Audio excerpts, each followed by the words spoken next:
안녕하십니까 여러분, 송보의 사진 강좌. 이번 시간에는 렌즈의 해상력과 필름이나 또는 철상 소자의 해상력, 어느 게 더 중요할까? 자, 여러분들은 이렇게 하다 보면 야, 렌즈 이게 해상력 정말 죽인데, 야, 나는 600만 원짜리 갖고 있는데 1200만 원짜리 쓰니까 야, 정말 때깔이 끝내줘, 이런 얘기들 많이 하시죠. 그러면 최상의 결과를 얻으려면 어떻게 돼요? 최고의 렌즈와 최고의 필름 또는 최고의 철상 소자를 갖고 화소수가 철상 소자에서는 뭐라 그래야 될까요? 해상력을요? 화소수가 좀 좌우하지 않을까요? 화소수가 결국은 엄밀하게 따지면 얼마만큼 크게 뽑느냐 랄 때 이제 필요한 것들인데, 이게 이제 필름 쪽에서 보면 입자라고 보면 맞겠죠? 입자랑 보면 그렇게 비교하는 게 맞겠네요. 입자가 고우냐 적으냐.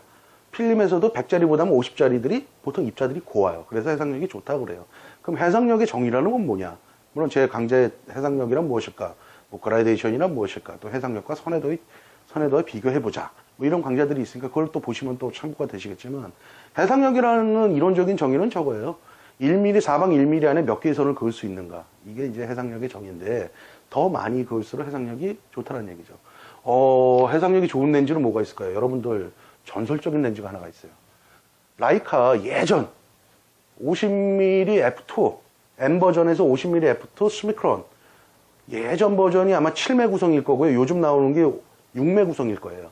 예전에 7매 구성일 때 중심 해상력이 한 280 라인 정도, 저도 그 데이터를 봐야 되는데, 260인가 280 라인, 중심이죠. 주변 말고요.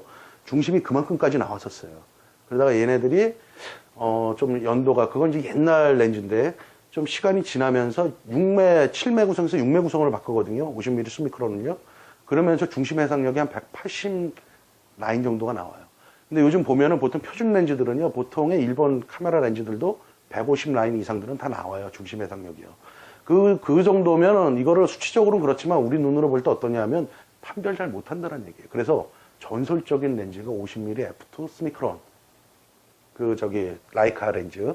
그게 270, 80선 라인이 나왔을 때 그게 최고의 해상력을 기록했던 렌즈 중에 하나예요. 자, 그렇다면 그 렌즈에다가 800짜리 필름을 만약에 꽂아 쓰자. 또는 여러분들 철상 소자를 800으로 놓고 한번 써보자. 그거 하고, 그 다음에 일본 렌즈, 그냥 캐논이나 니콘 50mm 한 150이나 180 라인 정도 나오는 렌즈를 필름 한 50짜리에다 놓고 쓰자. 딱 그래갖고 찍어갖고 프린트를 했을 때 어느 게 해상력이 더 좋게 나오느냐, 어느 게 더 입자가 곱게 나오느냐 봤을 때, 그렇다면 어느 게 좋게 나올 것 같습니까, 여러분? 이런 해상력이라는 거. 물론 절대적으로 비교할 수는 없지만, 그래도 필름에서 저감도나 이렇게 했고 해상력이 좋은, 입자가 고운 필름 또는 화소수가 많은 그런 1000만 화소 이상 이런 것들이 더 영향을 더 준다는 얘기입니다. 무슨 얘기냐면, 물론 렌즈도 굉장히 중요한 요소예요. 렌즈의 해상력이 더 좌우를 할까, 필름이나 철상 소재 해상력이 더 좌우를 할까 봤을 때, 송보는 필름이나 철상 소재 해상력이 더 좌우를 한다고 보는 거예요. 그렇다고 완전 이상하게 말도 안 되는 똥렌즈를 갖다 걸고 찍는다. 그거는 해상력을 떠나갖고 수차 때문에 안 돼, 수차 때문에. 수차 때문에 진짜 막말로 이런 얘기해도 되나? 조져버리는 거야. 그게 조져버리는 거야, 수차 때문에. 그런데 일반적으로 어떤 건 해상력이, 근데 이제 요즘 보면은, 송보 제가 봐도 요즘 나오는 렌즈들은요, 이미 어느 정도의 해상력 이상은 다 돼요. 설사 거기서 10라인이 더 많다, 20라인이 많다, 또 50라인이 부족하다 그러다고 우리 눈으로 야, 이 렌즈 뭐 이렇게 거치냐, 이렇게 느낄 만한 렌즈들은 없다라는 거예요. 단 하나. 예를 들면은 메이커에 한해서.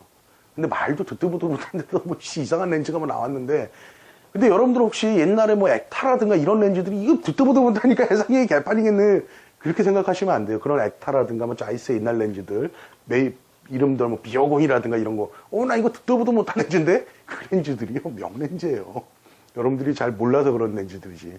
그러니까 우리가 캐논, 니콘, 라이카 이런 것들이 해상력 때문에 어떠한 좌지우지를 할 수 있는 영향력은 없다는 거죠. 그거보다는 선해도라든가 또는 컬러 바란스라든가 그 색감의, 컬러 바란스가 이제 색감이죠.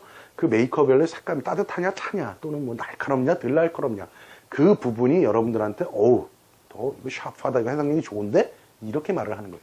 하지만 해상력하고 선해도는 다르게 말을 해야 될 용어란 얘기죠. 근데 아직 제가 보는, 송보가 보는 관점에서는 지금 어느 정도 수준에 올라온 상태에서는 뭐냐? 해상력보다는 선해도의 기준으로 렌즈를 선택하는 게 맞는 거다. 자, 그렇다면 결론을 내볼까요? 렌즈의 해상력하고 필름의 해상력 또는 렌즈의 해상력과 찰상 소재, 여러분들이 이제 디칼 쓰니까 어느 게 좋느냐 말을 했을 때 저는 이쪽이 더 좌우를 한다고 보는 거예요. 이건 제뿐만이 아니라 문헌에도 나온다는 얘기예요. 이쪽이 더 한다. 그래서 렌즈를 갖고 너무 타박하고 이러실 필요는 없다는 얘기예요. 그 다음에 이제 가끔가다 이런 분들이 저한테 질문을 해주시는 게 있어요. 그러면 나는 필름 카메라도 쓰고 디카도 쓰는데 필름 35mm, 24 곱하기 36mm 필름의 해상력이 디카로 굳이 화소수로 따지면 어느 정도의 화소수가 그 정도의 퀄리티를 보입니까? 예전에는 이런 얘기들이 논란이 많이 있었었죠. 초창기에. 그랬을 때 일본에 이런 뭐 광학자들이라든가 또는 카메라 기술자들 이런 사람들이 그런 거 테스트하는 걸 되게 좋아해요. 일본 애들이라 그러면 안 돼. 이것도 일본에서 국제적으로 저렇게 볼 수도 있기 때문에 일본 사람들이 그런 것들을 굉장히 좋아해요. 이런 것들 테스트하고 인터뷰하는 것도 좋아하고 그런 부분들 좋아했을 때 나온 결론, 물론 수치로 계산한 방법은 있습니다. 근데 그건 어디까지나 수치일 뿐이지 그게 정확히 떨어지진 않거든요. 그래서 그 친구들이 발표를 했던 내용이 있는데 그게 뭐냐 하면은 보통 35mm 필름 ASA 100 기준으로 했을 때 그거의 해상력을 굳이 화소로 따진다면 한 600만 화소 정도급이 그거랑 대등한 역할을 한다. 그 다음에 요즘엔 보통 600만 화소 지금 있지도 않죠. 똑딱이도 보통 1000만 화소 다 넘어가죠. 그랬을 때 똑딱이 빼고 35mm 등 그냥 비교를 해보자 이거죠. 35mm 1:1 CCD나 크롭바디. 물론 화소수 1:1 CCD나 크롭바디나 화소수가 똑같다면 똑같은 크기 프린트를 할 수 있다는 얘기는 돼요. 근데 문제는 뭐냐면 이 CCD의 촬영 수자 CCD나 CMOS가 뭐라 그래야 되지? 크다고 그래야 되나요? 클수록 그라데이션이나 색감이 더 좋을 뿐이지 어떤 크게 프린트하는 데는 화소수가 영향을 미친다는 얘기죠. 아, 이거 앞에서 또 시간 됐다 그러네. 이거 다음 편에서 조금 더 정리하면서 얘기를 좀 해볼까요?